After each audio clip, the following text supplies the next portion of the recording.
the trap bar deadlift or hex bar deadlift, whatever you call it, how to do it and how to perform it correctly. I think there's three easy parts to this movement. Bracing is the biggest one, and that's why I love this movement because it teaches you how to brace. Bracing is big because you'll see when I do this movement, I take a deep breath, I roll my shoulders back, I grip the bar tight, and when I'm doing that, all in one motion, I'm tightening up my core, I'm putting my chest out, and then I'm pulling off the ground. Another simple thing is think to yourself what muscles are being used to get the bar off the ground. Your quads, your ankles and feet, your posterior chain, your lower back. Now, how do you recruit those muscles to get them to help in the lift? Third thing is as you get the weight off the bar, your chest should be out, arms straight, and your posterior chain is now doing most of the work, holding the bar in the air. This is why your chest is out and back is tight slash straight. And lastly, as you come down slowly. Don't just descend and slam the weight on the floor. Come down in a slow, straight line, and then you touch the ground and pull back up.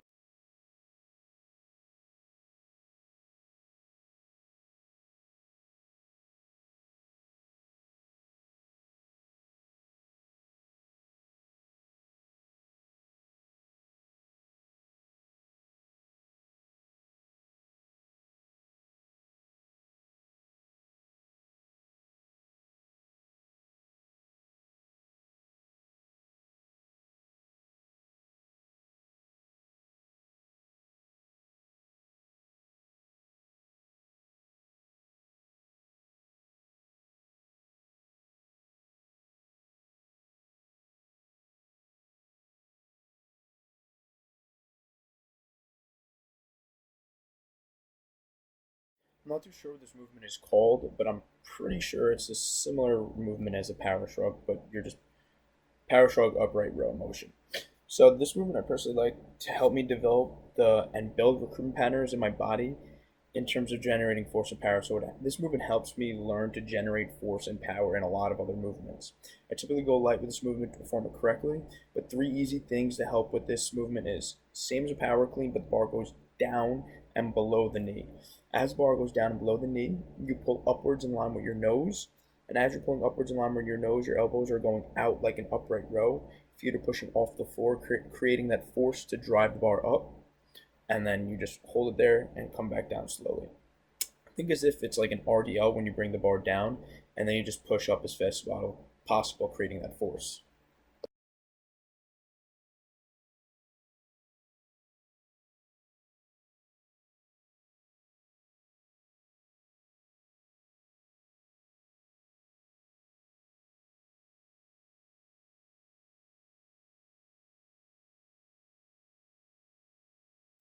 Tricep machine dips, I call them, but it's really just like a tricep push down machine.